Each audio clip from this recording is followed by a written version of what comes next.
قرآن پاک کے حوالے سے بات چل رہی ہے، اور رمضان المبارک بھی قرآن پاک کا ہی مہینہ ہے۔ ایک بات یہ عرض کی تھی کہ قرآن پاک نے اپنے بارے میں ہمیں تلقین فرمائی ہے کہ پڑھنے کا، سننے کا معمول رکھو۔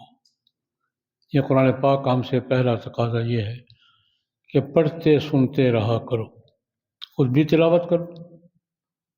دنیا کی باقی کتابیں تلاوت نہیں ہوتی، پڑھی جاتی ہیں۔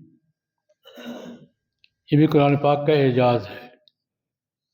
باقی کوئی کتاب بھی ہے، کسی موضوع کی ہے، آپ بوقت ضرورت بھی ایک آدھ سطر زبان سے پڑھ لیں، لیکن باقی کسی کتاب کی تلاوت نہیں ہوتی۔ یہ واحد کتاب ہے جس کی تلاوت ہوتی ہے، قرأت ہوتی ہے، سنا جاتا ہے۔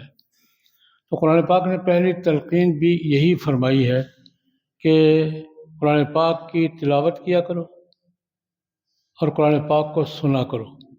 فقرؤوا ما تیسر من القرآن، جتنا آسانی سے پڑھ سکو۔